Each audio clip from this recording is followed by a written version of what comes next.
Hello! In this video I'm going to continue to look at Cindy and Chris Watts and how they interacted during the jail visit. So this was a visit by his family in November 2018, and I'm editing the video at the moment, and I've decided to leave out the bit with Jamie and Chris and put that in the next video because it's getting quite long. No. None of that stuff matters to me. Yeah. I'm just happy that you're okay and that you are going to make this work. Okay. And whatever else you need. I mean, you just tell me. We'll get it to you. Christopher, we support you 100%. I don't care what happens. You know, if you ever want to tell us, fine. But right now, I just want you to be okay. So again, her priorities are clear. The main thing is her son feels okay, and that comes before everything. This hasn't changed how she sees him. And so it's not surprising that he thinks of himself as someone who just slipped up once. And that's what he said in the interview in 2019, you know, the interview he did from prison, where he was saying that people are seeing him as a monster just because he slipped up once. You know, that doesn't define him. It was just like it was one mistake. You know, I can't remember the exact wording, but that was basically what he was saying. But with his mother behaving like this, you can kind of see why he would think of himself in the same way. You'll see in a moment that she does have positive feelings about her grandchildren, but that it doesn't matter how they died for her, because she'd have to face the truth about her son if it did matter. Christopher, you look really good. Thank you. You do too. You do. You look really, really good. Oh my goodness. The service on Sunday, oh my gosh, it was so pretty. Everything was decorated so nicely for Halloween, and we had crosses made for each of them.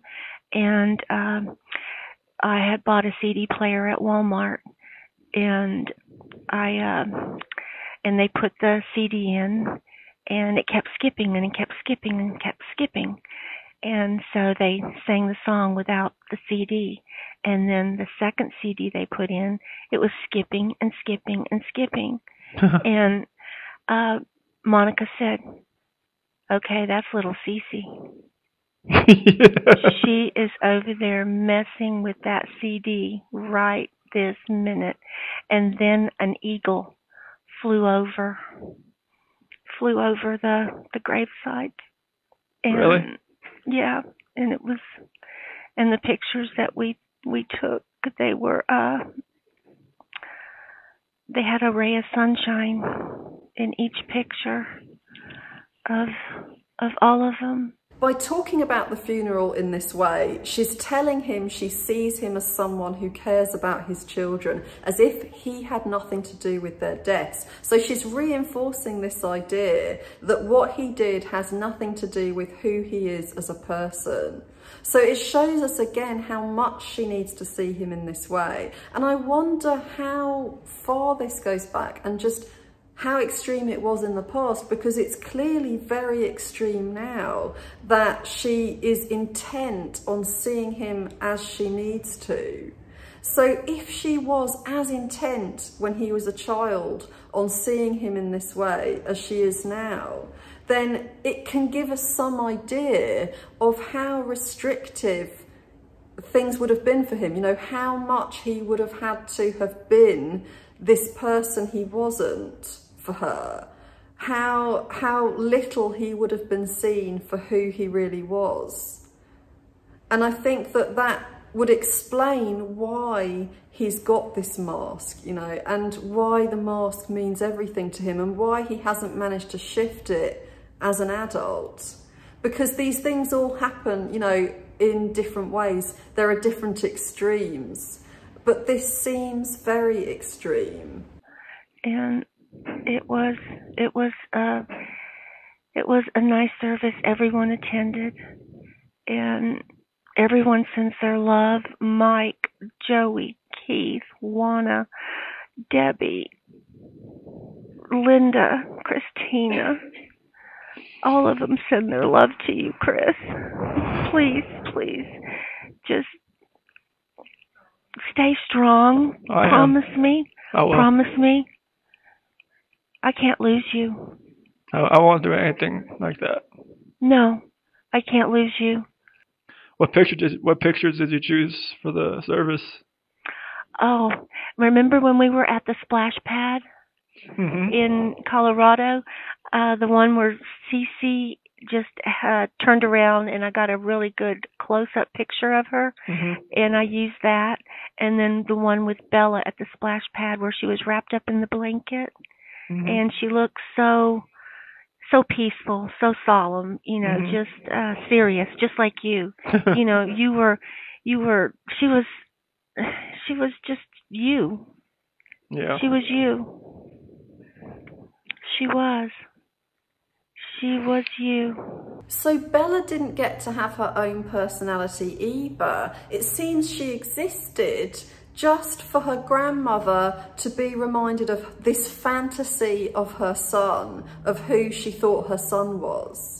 And this also shows us how extreme all of this is for Cindy, that she's now seeing another person as this fantasy person. So there are two of them. There are two people who can't really be who they are in her eyes. And got so many people out there that love you and pray for you. And they know what kind of man you are. Everybody knows what kind of man you are. He's hearing she's blind to him, which must be a relief. So I'll stay strong, trust me. You better stay strong. He sounds so indulgent because she's pouring praise and admiration onto him. Dad showed me his bracelet. That was pretty cool. Yeah, I got one too. That's good. You and your dad are so much alike. Yeah. So much alike. Oh my gosh. Oh, Chris. Gosh, it's so good to see you. People out there they know who you are. And they know what kind of person you are. And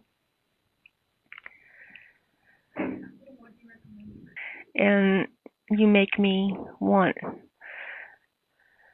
to start reading the Bible. It's an amazing book for sure.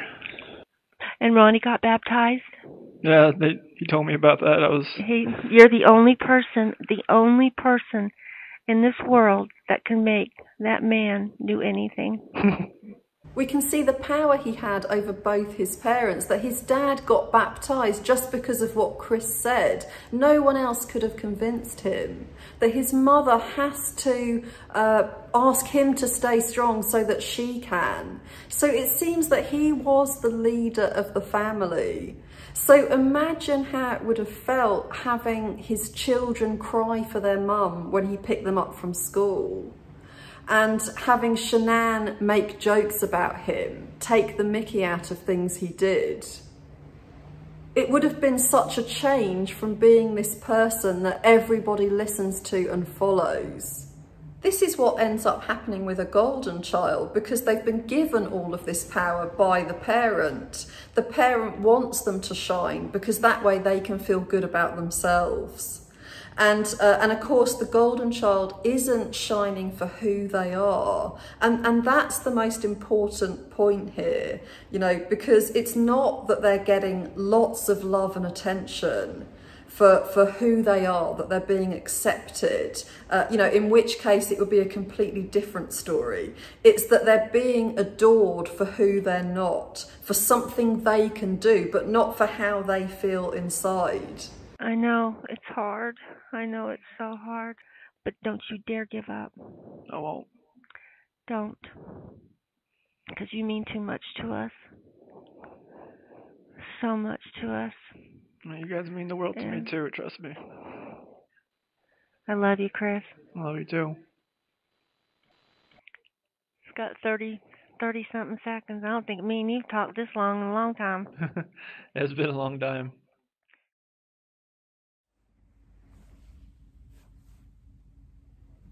And I just noticed that we can see an ear in some of the footage.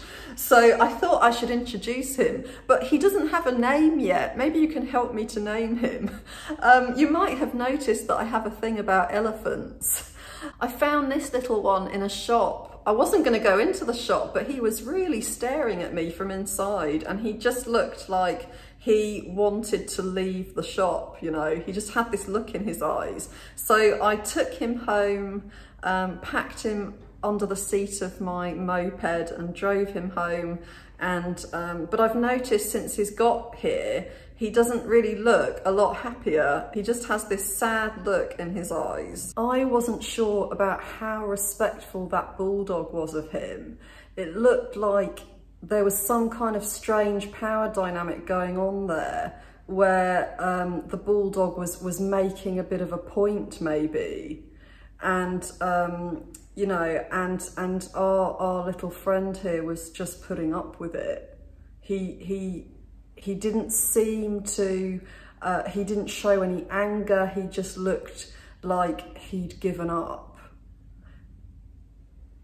So he probably needs to learn about boundaries and about, you know, standing his ground, and that it's not okay for someone to treat him like that.